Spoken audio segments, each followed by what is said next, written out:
Dos de tus amigos te regalan el mismo libro. El primero te lo da en la bolsa de Amazon en la que llegó y te dice, te quiero mucho, aquí está el libro.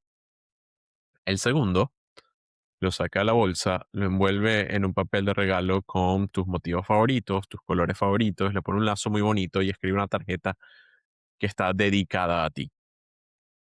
Probablemente vas a apreciar mucho más el segundo que el primero.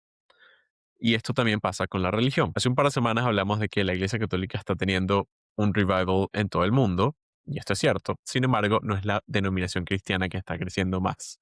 De hecho, hay un sector del cristianismo que crece a una velocidad impresionante y muchísimo mayor, y es el protestantismo. Hoy hablamos de este fenómeno en Sin Visa para Opinar, el podcast donde yo te hablo de lo primero que se me pase por la cabeza.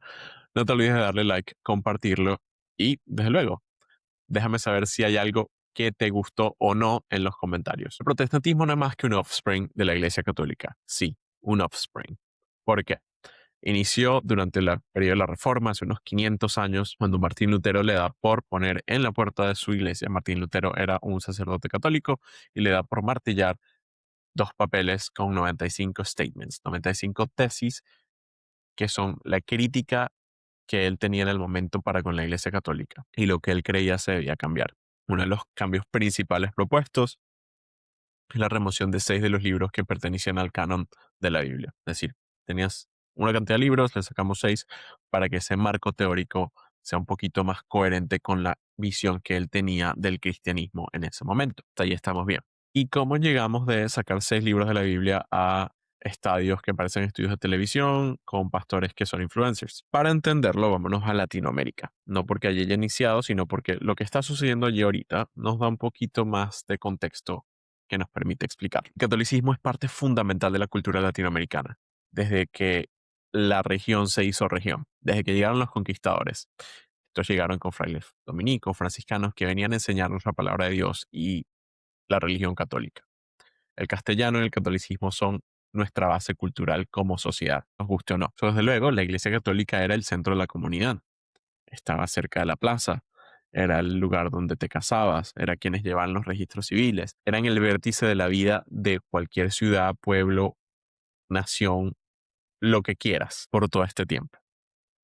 Sin embargo, ese rol se fue transformando y por alguna u otra razón, la influencia y el rol de las iglesias católicas dentro de Latinoamérica se fueron reduciendo a medida que el tiempo fue pasando, porque su influencia política disminuía, porque la gente se decepcionaba de las reacciones de la iglesia, por cualquier razón. Esto abrió un espacio, porque la gente no dejó de creer, para las comunidades protestantes. Inicialmente pequeños establecimientos en Brasil, probablemente lugares como México, donde existe la influencia protestante por la cercanía con Estados Unidos, pero no fue sino hasta el siglo XX cuando se propagó de una manera mucho más extendida por varias razones. Una de ellas, muy curiosa, y es que Estados Unidos ofreció muchísimo apoyo, y no digo que esto sea el factor determinante, pero fue uno de ellos.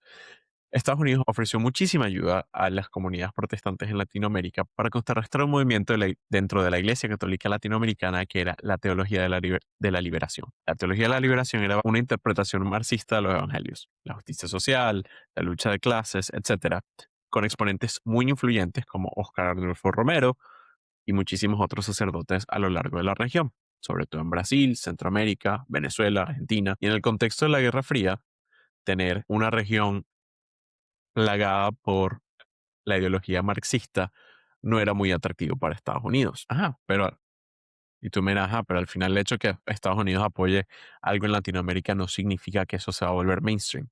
Tienes toda la razón. En algunos casos es todo lo contrario. Sin embargo, más allá del apoyo estadounidense a las comunidades protestantes, tenían una manera mucho más efectiva de llevar el mensaje. Es decir, en vez de el latín, sencillamente el español. En vez del ritual, estaba sencillamente la experiencia contada por alguien cercano a ti. En vez del misticismo, el órgano, el canto gregoriano, eran expresiones culturales muchísimo más cercanas a la gente que estaba atendiendo esos lugares. Era alabar a Dios con tus géneros musicales, en tu idioma, de la manera en que tú sabías desenvolver la vida y de y con un mensaje muchísimo más claro y diseñado para impactar tus emociones. ¿Por qué digo lo segundo? Porque la corriente fundamental dentro de las iglesias protestantes en América Latina y muchas partes de Estados Unidos es pentecostalismo. El pentecostalismo es una corriente protestante que utiliza esta piel emocional para llevarte el mensaje del Señor. Sencillamente, para que tengas una idea, pare de sufrir, o estos lugares donde le ponen la mano a la gente, salir, demonio, todo ese cuento. Eso son usualmente ese tipo de lugares, son iglesias pentecostales. Hoy en día estos lugares se han adaptado para ofrecer ese sensacionalismo propio del pentecostalismo de una manera un poquito menos extrema y muchísimo más digerible para la mayoría de las personas. Esto es lo que ha traído a la mayor cantidad de gente a estos lugares. Un mensaje claro, sencillo, sin mucha parafernalia alrededor. Y esto no significa que la Iglesia Católica no sea efectiva en atraer gente. De hecho, todo lo contrario. Lo ha sido por casi 2000 años.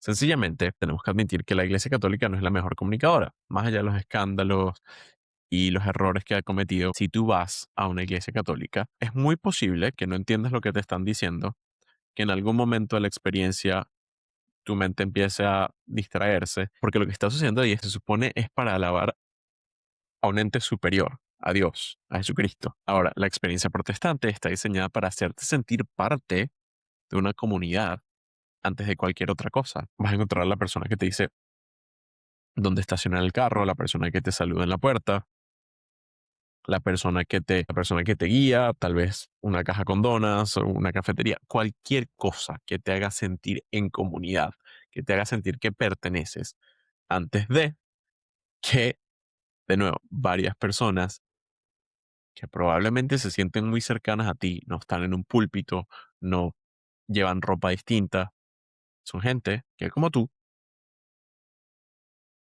te explican lo que ellos entienden sobre las escrituras de una manera muy sencilla y muy cercana. Al final, ambas experiencias están tratando de responder a una misma pregunta.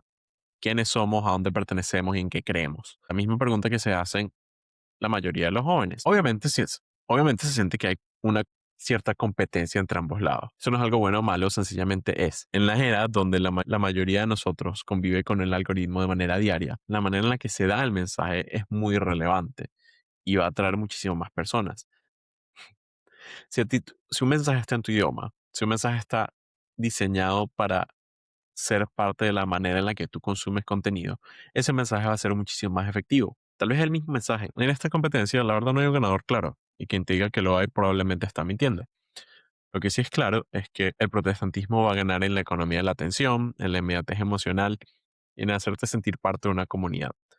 Probablemente para alguien que esté buscando algo más profundo, donde existe la tradición, la historia, el catolicismo va a ser la opción más factible. Y quizá al final, quizá el ganador de todo esto va a ser quien logre combinar ese mensaje de manera efectiva. Hoy vemos a muchísimos influencers protestantes y a muchísimos influencers católicos colmar las redes en todos lados, tratando de atraer más gente a un lado o al otro. Ahora, ¿cómo ha sido tu experiencia con el protestantismo o el catolicismo? ¿Cuál ha sido, si has experimentado ambos, cuál te ha llamado más la atención o cuál te ha hecho responderte esa pregunta una mejor, o cuál te ha respondido esa pregunta fundamental de la manera más efectiva? Déjame saber en los comentarios. Gracias por escuchar y nos vemos la próxima semana.